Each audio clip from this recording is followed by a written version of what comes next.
Girl meets boy. Donna's story.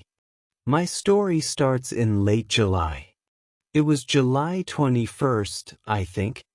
It was the first day of our holiday, a hot July day. I stood in the sun and looked at the sea. It was 11 o'clock in the morning. I was on the boat at Portsmouth with my mother and father and my sister, Louise. Seabirds played near our big boat and the small boats near us on the sea. I started to look at the people with us on our boat. They all watched the seabirds and talked and laughed. They were all happy on the first day of their holiday too. And suddenly there he was, this tall, quiet boy in a blue and white shirt. He was really good looking. I'll always remember the first time I saw him. He didn't see me then. He was with some friends. One of the boys was his brother, I think. They had the same blue eyes, the same mouth and nose, nearly the same hair. His brother and one of the boys with him tried to catch the seabirds and he smiled at them. Then they came and stood near us and they talked about the small boats on the sea. I watched him over Louise's head all the time. His brother and his friends made a lot of noise, but he was quiet and didn't talk a lot. Then suddenly he looked at me and his eyes stayed quietly on me, and he smiled his lovely smile with his shy blue eyes.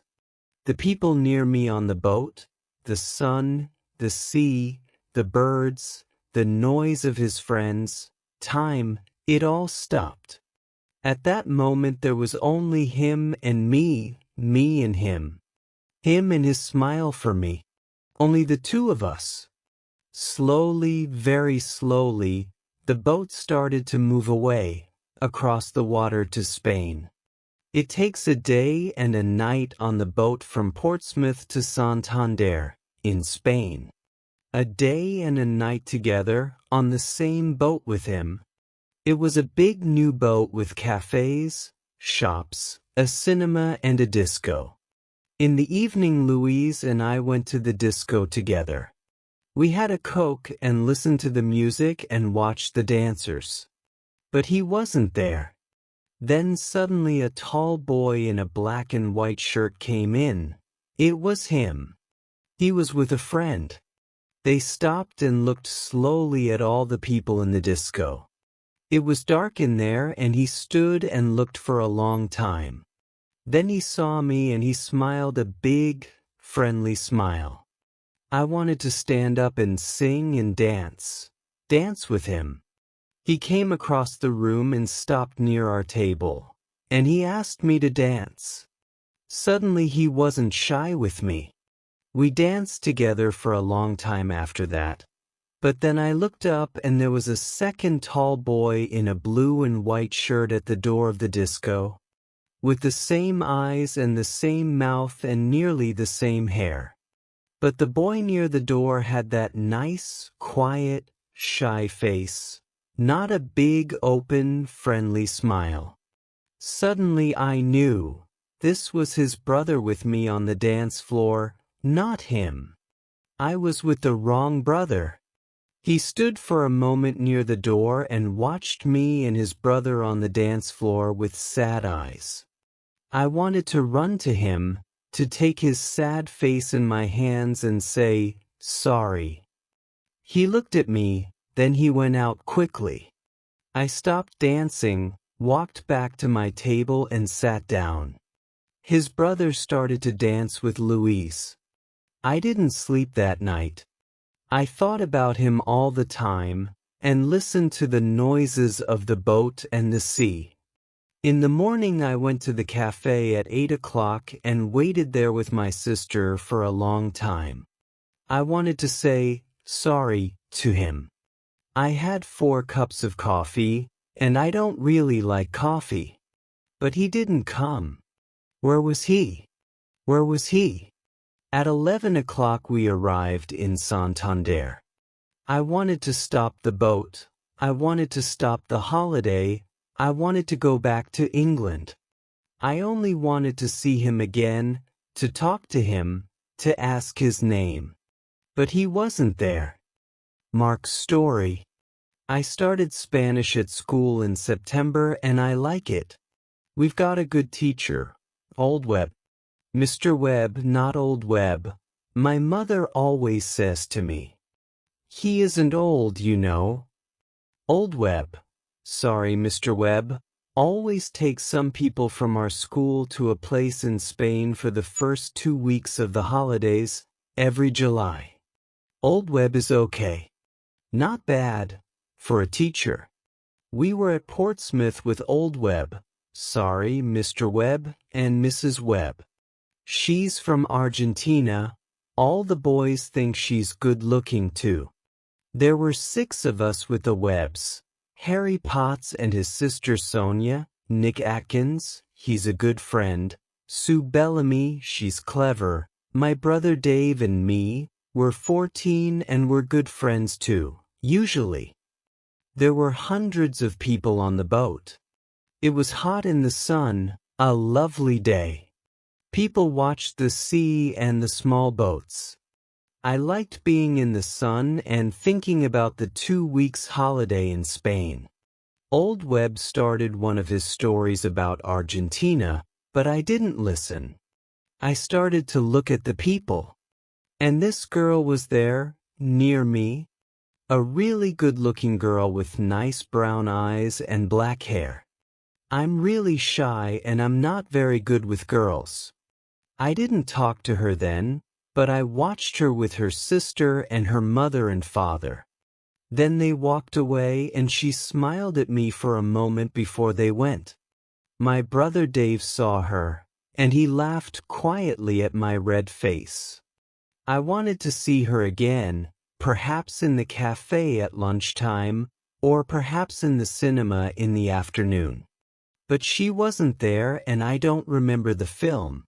In the evening we had a drink with Old Webb and lovely Lucrezia. That's our name for Mrs. Webb. After that Dave and Harry went to the disco. They wanted to meet some girls. I don't like dancing, but I went to the disco later. I wanted to see her again, the lovely girl with the dancing brown eyes and the nice smile. It was dark in the disco, and I stood near the door and watched the dancers. Then I saw her on the dance floor, and she was with Dave. With my brother, Dave. She smiled at him, too, a lovely smile. I didn't want to watch, I walked out. I went and looked at the sea and thought about things quietly. I thought about her and Dave, that I was up early in the morning, before 6 o'clock. I went out again and watched the early morning sun and the sea. There was only one old man and the sea birds there with me. The old man smiled at me, but we didn't talk. I liked being quiet. I went in and had a coffee in the cafe, but I didn't want to eat. All the time I wanted to see her. I wanted her to walk into the cafe and come across to my table and sit down with me.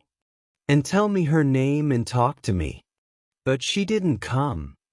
I waited and waited, but she didn't come.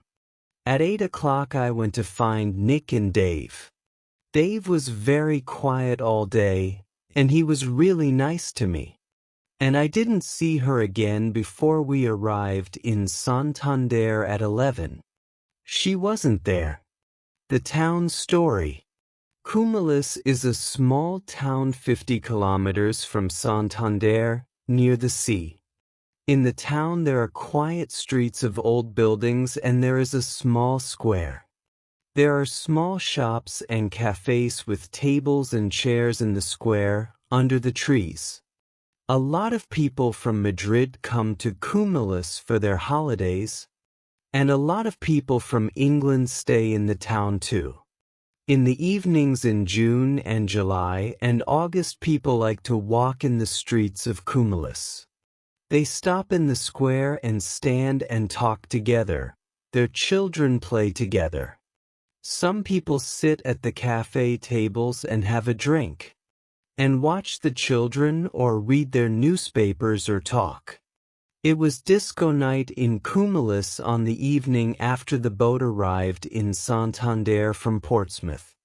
There were a lot of people in the square.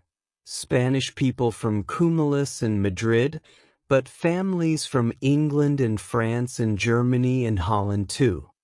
Some of the English families from the boat were there now, in Cumulus for a night or two. Donna was there with her family, at a table under some trees. Her eyes were on the dancers, but she didn't see them. The music was in her ears, but she didn't hear it. She didn't want to look or listen or dance. She didn't want to be there. She only wanted to see the lovely, shy boy from the boat, perhaps to dance with him. First, Mr. and Mrs. Webb wanted to go to a little place near the beach where they always had good fish. They wanted to have a good time on their first evening in Spain, and later there was the disco in the square at Cumulus. Mark didn't want to go. He didn't want to eat or dance or talk and laugh. He wanted to sit quietly and think about the good-looking girl on the boat. Where was she now? But Dave and Harry and Nick and Sue all wanted him to go. Later that evening he walked into the square at Cumulus with his friends. They found a table at one of the cafes and they all sat down. Mark looked slowly at the people at the tables near them. Donna looked sadly at the people dancing and standing in the square. Then their eyes met. Time stopped. He was here. She was here. He smiled at her with his nice blue eyes. She smiled back at him with her dark brown eyes. Suddenly he wasn't shy. He stood up and started to walk across to her. She was on her feet. Their hands met. She wanted to dance now, only with him. The others watched and smiled. They all knew. And Dave? Dave watched and smiled happily. See, only Dave really knew the story. Only Dave knew his plan for his brother. And Donna and Mark started to dance. They were together. The end.